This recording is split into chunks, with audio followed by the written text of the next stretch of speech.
Emang ada nggak sih dok kaitannya pemilu dengan kesehatan jiwa? Sangat berkaitan sekali ya, dan juga masyarakat umum yang kemudian menonton, mengamati, mendengar berita-berita tentang pemilu, ternyata pemilu ini menjadi suatu stresor juga. Karena Iya. perbedaan pilihan, jadi nggak akrab lagi gitu kasarnya. Itu Jadi ada konflik konflik ya, bahkan terjadi. masalah. Itu gimana dok menurut dokter?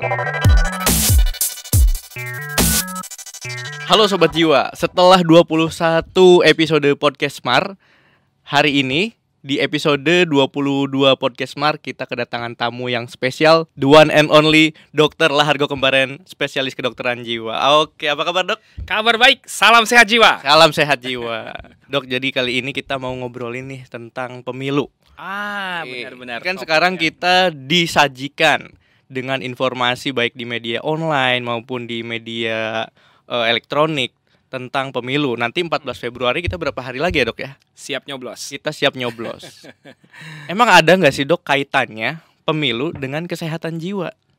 Sangat berkaitan sekali ya gitu. Kalau pengalaman di poliklinik gitu, saya banyak menemukan nih pasien-pasien ternyata yang stres juga nih gara-gara pemilu. Baik itu calon legislatifnya, tim suksesnya, atau bahkan keluarganya. Keluarga dari calonnya? Dari calonnya dan juga masyarakat umum yang kemudian menonton, mengamati, mendengar berita-berita tentang pemilu, ternyata pemilu ini menjadi suatu stresor juga bagi kesehatan jiwa pada beberapa orang tentunya, begitu. Tadi kan dokter nyebutin kalau misalnya ada kandidatnya, pendukungnya. Ternyata masyarakat yang ngedukungnya juga ada yang kena ya dok ya? Bener banget gitu. Kalau yang ini dok, kalau yang sebagai kandidat atau calon legislatif atau calon di posisi lainnya, itu apa saja dok biasanya yang dikeluhkan? Ya, jadi kalau di masa-masa sekarang kan belum ada hasilnya ya. Ya. Jadi biasanya mereka banyak mengeluarkan biaya secara finansial, energi, waktu, sehingga seringkali kelelahan. Dan kemudian muncul berbagai gejala-gejala stres tuh, yang paling sering dikeluhkan kesulitan tidur misalnya. Itu merupakan salah satu gejala stres yang sering sekali membawa orang kemudian berkonsultasi ke poliklinik kesehatan jiwa untuk mendapatkan pertolongan ataupun bantuan. Waktu kita periksa ternyata memang memikirkan terlalu jauh, overthinking, takut kecewa, ekspektasi yang terlalu tinggi, ataupun ada pressure ya dari lingkungan sekitar yang menuntut dia harus menang, harus bisa menjabat jabatan tertentu. Nah, hal-hal seperti itu menjadi suatu stresor tentunya bagi kesehatan mental seseorang. Dok, bukannya nih ya, setiap orang yang ingin mencalonkan diri sebagai pejabat publik atau di legislatif misalnya atau bahkan eksekutif, itu sebelum mencalonkan diri dia tuh harus ada semacam surat keterangan sehat dulu nggak sih dok? Betul, ya, surat keterangan sehat fisik dan keterangan sehat jiwa. Jiwa. Tentunya. Supaya apa dok? Ya, tentunya menjadi seorang pejabat publik membutuhkan kesehatan fisik dan juga kesehatan mental yang baik ya. Karena ada tanggung jawab, ada tugas-tugas yang harus dikerjakan, dilakukan. Belum lagi misalnya ada standar, prosedur tertentu yang mungkin nggak biasa untuk dilakukan. Sehingga ketahanan secara fisik dan mental dibutuhkan sekali. Nah, setiap tes itu akan bertujuan melihat dalam waktu tersebut bagaimana nih kondisi kesehatannya, baik fisik maupun jiwanya. Sehingga kalau memang ada gangguan terhadap kesehatan fisik ataupun kesehatan jiwanya, maka kita akan menganjurkan untuk mengatasi terlebih dahulu, berkonsultasi kepada profesional yang memang sesuai dengan bidangnya. Tapi yang namanya menjadi pejabat publik atau bahkan menjadi legislatif, itu yang namanya kesehatan mental itu sangat penting ya dok ya. Pertama ketika daftar sudah diminta persyaratan bahwa dia harus dinyatakan sehat mentalnya. Kemudian untuk menunggu hasil, apakah dia terpilih atau tidak. Dan jika pun dia nanti terpilih, dia juga harus bersedia menerima kritik, saran gitu ya, ataupun yang masalah-masalah lain ketika dia sudah menjabat. Karena setiap orang yang semakin tinggi jabatannya, stresornya semakin banyak, betul nggak sih dok? Setuju banget gitu ya. Jadi kesehatan jiwa atau kesehatan mental ini kan tergantung dari dua hal ya. Pertama adalah tingkat stresornya tadi. Nah, kalau dia menjabat, stresornya pasti makin tinggi. Tapi juga ditentukan oleh kapasitas mentalnya. Nah, kapasitas mental inilah yang bisa kita potret nih dalam satu waktu. Oh, berapa ya kapasitas mentalnya?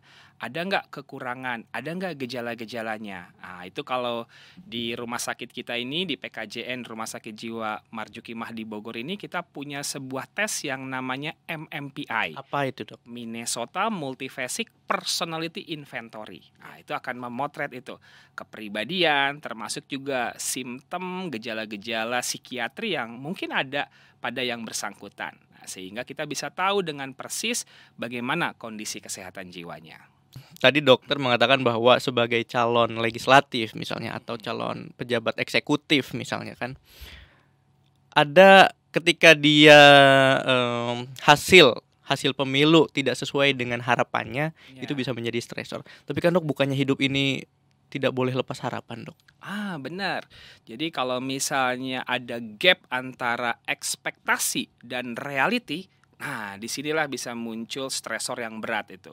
Sehingga biasanya orang akan melakukan tingkatin effort untuk mendekati ekspektasi atau lowering expectation. Nah, itu cara simpelnya tuh. Tetapi kan orang banyak yang ekspektasinya tinggi nih, sementara reality yang terjadi mungkin nggak sesuai tuh dengan yang mereka harapkan. Nah, ketika ada gap yang cukup besar antara harapan dengan kenyataan, nah di situ ada resiko untuk muncul berbagai masalah gangguan kesehatan jiwa.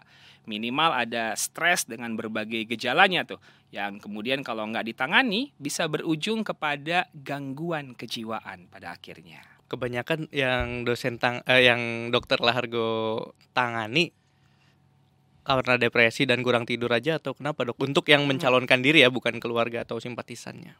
Kebanyakan. Ya. Jadi paling banyak itu adalah gangguan stres ya, gangguan stres yang terkait dengan pemilu, atau ada istilahnya itu election stress disorder katanya.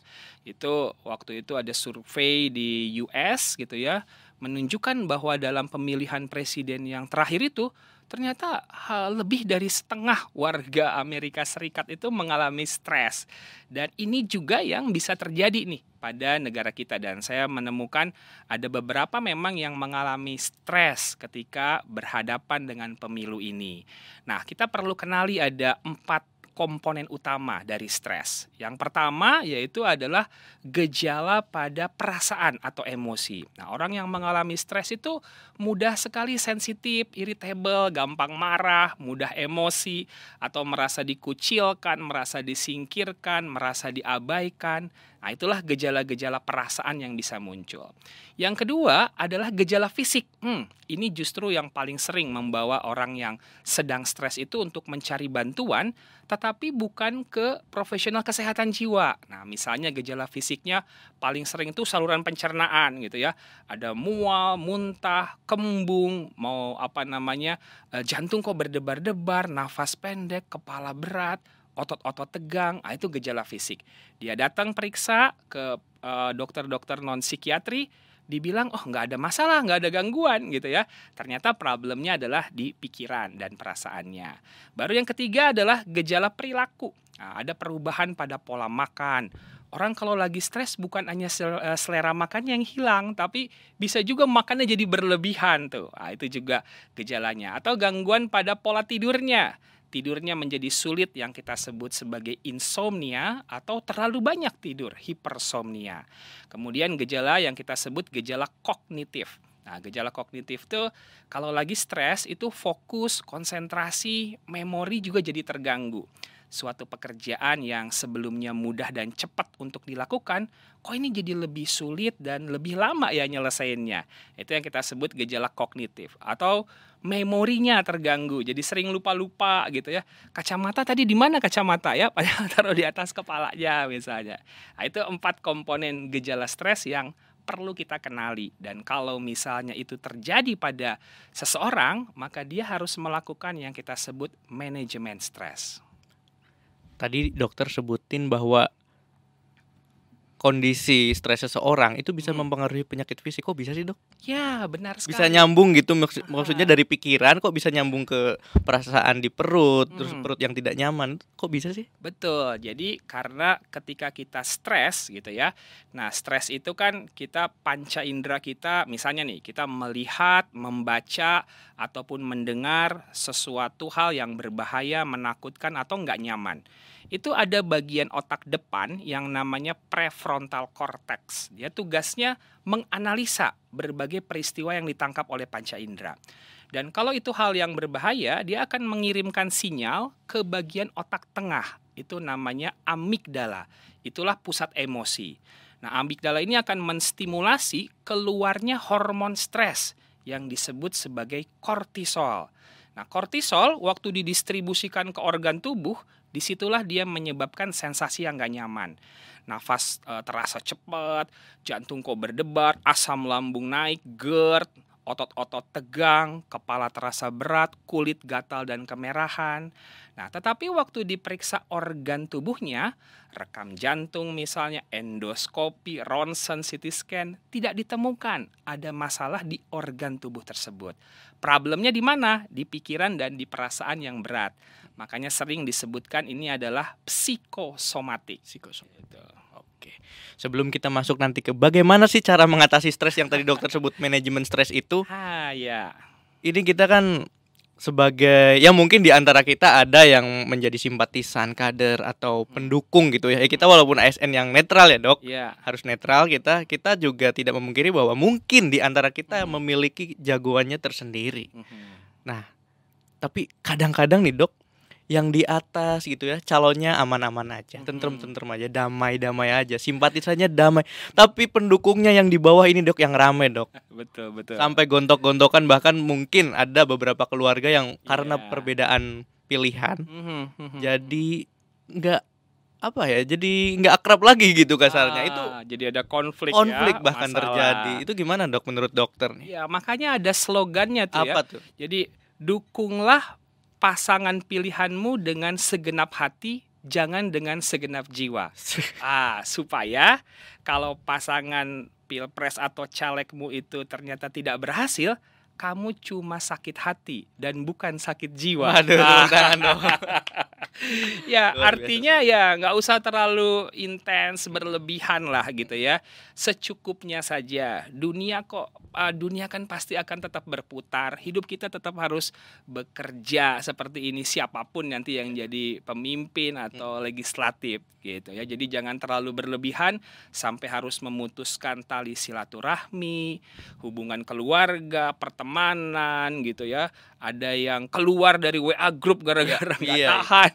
Ada juga, Dok, kayak gitu. Ada aja yang gitu ya. Ya, jadi dia mengorbankan silaturahmi dengan rekan kerjanya, dengan temannya karena untuk membela secara berlebihan terhadap orang yang dia idolakan gitu. Betul sekali. Tapi mengidolakan sosok atau mengidolakan seseorang nggak apa-apa kan, Dok? Boleh, tapi jangan berlebihan Jangan tadi. berlebihan. Gitu, apa adanya saja. Gitu. Tapi dokter tadi malam nonton debat, Dok? Ya, mengikuti karena bareng itu berdekatan dengan Arsenal versus Liverpool. Jadi saya harus agak memilih. Tapi untungnya agak lanjut ya, habis debat langsung nonton gitu. Iya. Menang ya, Dok, ya Arsenal ya? Iya, menang 3-1. Itu obat anti stres juga tuh. Jadi punya hobi, punya kesenangan tertentu gitu ya, termasuk misalnya nonton bola, lumayan juga gitu bikin pikiran perasaan kita lebih rileks. Ya, tapi seperti yang dokter tadi sampaikan, harapannya jangan terlalu tinggi juga kan, Dok, walaupun Arsenal menang tapi belum tentu juara, Dok. Ya, sebagai fans Arsenal saya sangat memahami hal itu. Sering terjadi ya, Dok ya. Dok, tadi balik lagi ke manajemen stres. Kalau misalnya kandidat atau simpatisan bahkan pendukung mengalami stres pasca pemilu misalnya sudah diketahui hasilnya nanti, apa yang harus dilakukan, Dok? Ya, tahapan-tahapan ya terhadap manajemen stres ini. Yang pertama yang namanya validasi. Validasi itu kalau kita ngerasa sedih, kecewa, marah karena tadi calon kita nggak berhasil, itu wajar dan alamiah kok. It's okay to not be okay. Merasakan hal-hal yang negatif, emosi yang nggak enak tadi. Baru langkah kedua adalah ventilasi. Nah, jadi penting juga kita cerita, ngobrol sama teman gitu ya, atau journaling, menulis di buku harian apa yang kita rasakan tersebut. Itu namanya ventilasi. Sama kayak kalau ruangan tertutup nggak ada jendela dan pintunya kayaknya pengap banget, tapi begitu dibuka pintu dan jendelanya kayaknya seger, itulah fungsi dari ventilasi tadi. Nah, kalau dua langkah ini belum bisa membuat stres, pikiran, perasaan kita itu menjadi lebih baik, lakukan langkah yang ketiga yaitu regulasi. Nah, jadi emosi-emosi negatif itu perlu diregulasi. Ada berbagai teknik untuk meregulasi emosi. Yang pertama, paling sederhana nih, mengatur pernafasan. Karena kalau lagi stres itu kan seringkali nafas kita cepet gitu ya, pendek-pendek, dan itu akan bikin oksigen yang masuk ke paru-paru dan otak jadi berkurang. Dan otak mengalami suatu keadaan yang namanya hipoksia. Itu yang menyebabkan tercetusnya hormon stres yang namanya kortisol. Sehingga mengatur pernafasan dengan sadar itu akan membuat oksigennya masuk dengan cukup. Paling gampang tuh ada teknik nafas namanya teknik nafas 478. Gimana tuh? Nah, 4, 7, jadi 8. 478 itu tarik nafas 4 detik, tahan 7 detik, hembuskan dari mulut 8 detik. Nah, kalau kita lakukan 5-10 kali, itu akan bikin kita lebih rileks. Kalau sudah coba tarik nafas, hembuskan perlahan masih stres, coba tarik tunai dan pergi jalan-jalan. Itu benar banget ya yang Manajemen stres juga ya. manajemen stres juga jalan-jalan, Dok. Ya. Tadi saya mau meng-highlight yang pertama tentang validasi. Betul. Validasi tuh katanya bahwa setiap perasaan yang ada di dalam diri kita tuh valid ya, Dok. Benar sekali. Tapi bagaimana sih, Dok, membedakan bahwa perasaan yang ada di dalam diri kita valid dengan pembenaran, Dok? Itu bagaimana cara membedakannya? Kan Iya. mungkin setiap orang mengalami emosi negatif atau emosi bagaimanapun. Bagaimana kita cara memisahkan atau memisahkan mana yang kita harus validasi, mana yang kita harus hindari, karena kalau kita membenarkan segala sesuatu padahal kita yang salah, ya tidak tepat juga, Dok. Ya, jadi validasi itu berarti mengizinkan emosi-emosi itu kita rasakan.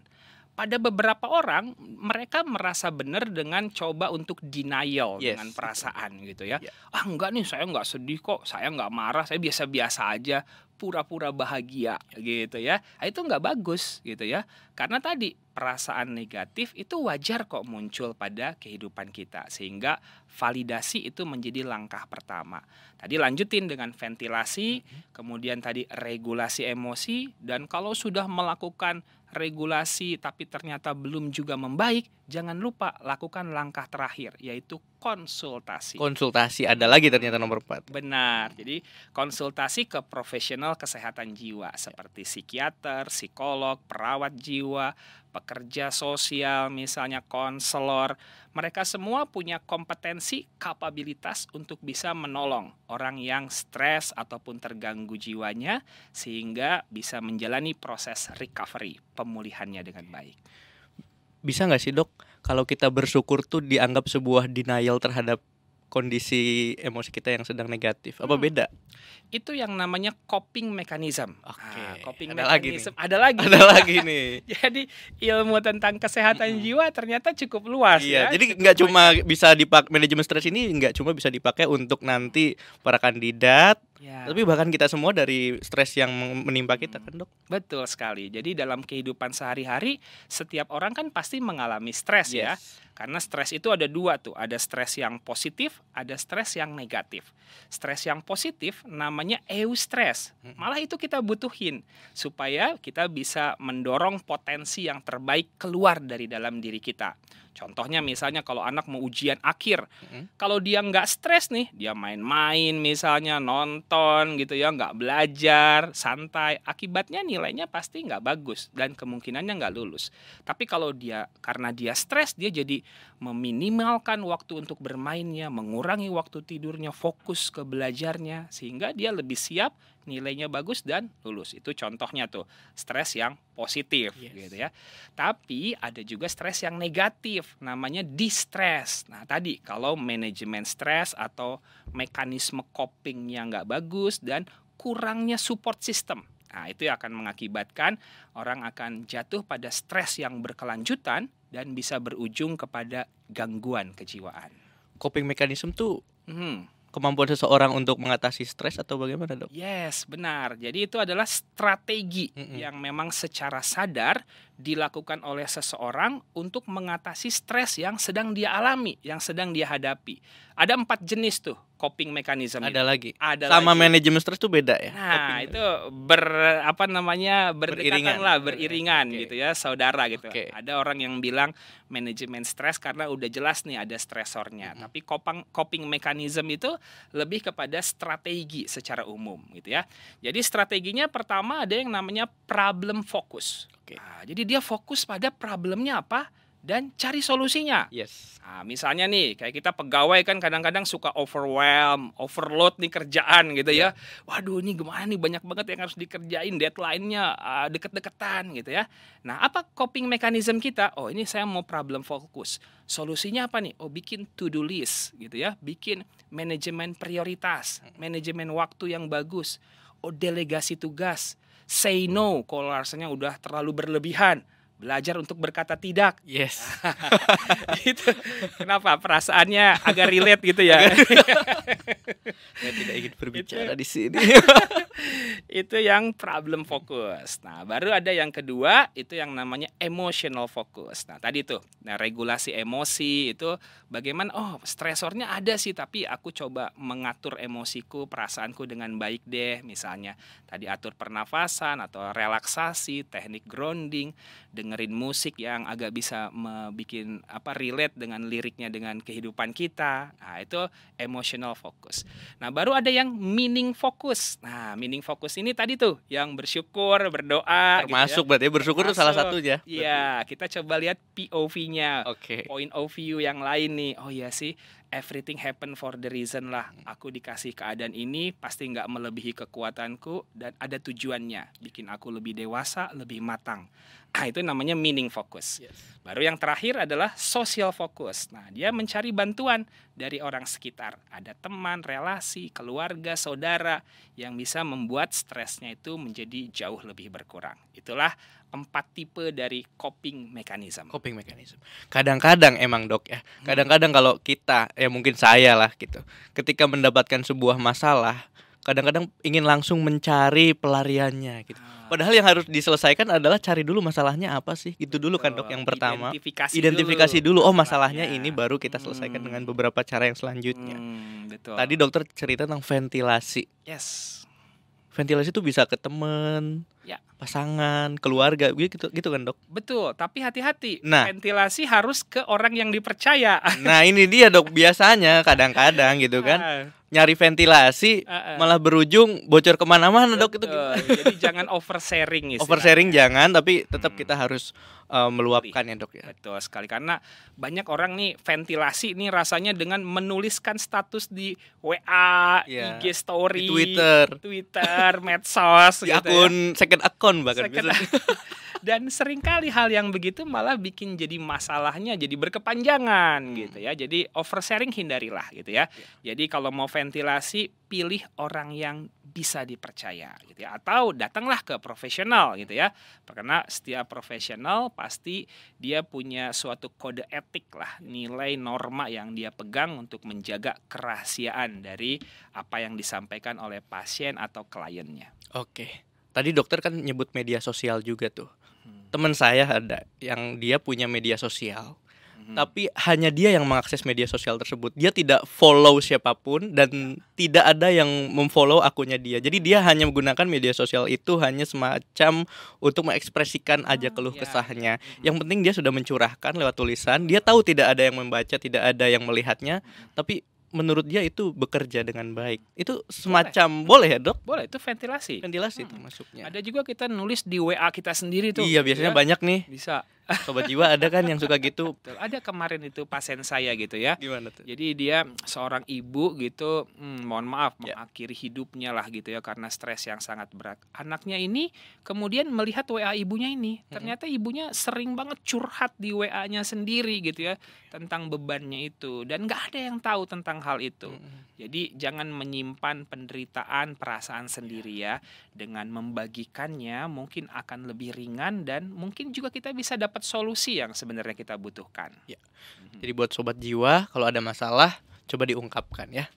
Nah, kadang-kadang kan Dok, misalnya teman kita atau keluarga kita kan pasti nyari tempat cerita tuh nggak jauh-jauh. Misalnya kita sedang berada dalam posisi mendengarkan. Ada nggak sih Dok tipsnya? Kan Ya, kadang-kadang ada yang orang baru cerita suka ngebandingin, ah lu mah mending lah gua gitu. ya. Jadi prinsip-prinsipnya adalah pertama kita mempersiapkan diri dulu. Apakah kita punya cukup waktu nih untuk bisa mendengarkan dan menanggapi cerita dari teman, sahabat atau relasi keluarga kita tersebut. Baru kita jadi pendengar yang baik, pendengar yang aktif gitu ya. Jadi ketika ada saudara, teman, keluarga kita yang cerita, kita tatap matanya, badan kita maju, handphone disingkirin dulu misalnya supaya kita bisa fokus. Karena kalau kita mendengarkan dengan aktif, dengan empati, itu akan membantu juga tuh yang bersangkutan lebih nyaman.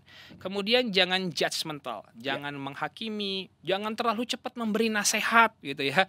Jadi cukup dengan mendengarkan aja sehingga kita bisa tahu persis apa yang dia rasakan. Setelah itu sampaikan kepada yang bersangkutan kalau memang ada hal-hal yang kita tahu tentang manajemen stres, coping mechanism, bagaimana caranya. Dan kalau memang masalahnya cukup berat, mengajak ataupun mengantarkan yang bersangkutan untuk datang ke profesional kesehatan jiwa. Kayak di rumah sakit kita Marzuki Mahdi ini lengkap sekali profesional kesehatan jiwa dengan berbagai modalitas terapinya. Jadi kalau ada anggota keluarga ataupun karena berhubungan dengan pemilu ini mengalami stres dan gangguan jiwa, rumah sakit ini siap untuk membantu. Ada apa aja Dok di Marzuki Mahdi Dok? Oke, jadi pertama profesinya gitu ya. Jadi ada psikiater, ada psikolog, ada perawat jiwa, ada pekerja sosial, dokter umum, dan berbagai profesional yang menunjang untuk kesehatan jiwa itu ada di sini. Berbagai modalitas terapinya juga lengkap gitu ya. Ada psikofarmaka, obat-obatan, antipsikotik untuk mengatasi halusinasi delusi, antidepresan, anti-ansietas, mood stabilizer, itu ada semua. Bahkan bisa diakses bagi pasien-pasien yang punya BPJS gitu ya. Kemudian modalitas terapi lain seperti psikoterapi kita juga cukup mumpuni para profesionalnya. Dan juga terapi stimulasi modulasi. Di rumah sakit ini terapi yang cukup modern ini. Ada yang namanya TMS, Transcranial Magnetic Stimulation. Kita berikan stimulasi dengan gelombang elektromagnetik di kepalanya sehingga sel-sel otaknya bisa bekerja dengan baik. Ada lagi neurofeedback, melatih gelombang otak. Ada gelombang delta, theta, alfa, beta. Kalau terganggu keseimbangannya yang bisa berujung kepada masalah mental emosional, bisa dilatih, alatnya ada di Rumah Sakit Marzuki Mahdi. Ada di sini. Nggak perlu kemana-mana. Atau apalagi, kalau ada gangguan jiwa yang berat gitu ya, yang sudah membuat yang bersangkutan nggak bisa berfungsi, kita di sini punya program rehabilitasi psikososial. Ngapain tuh Dok di rehab?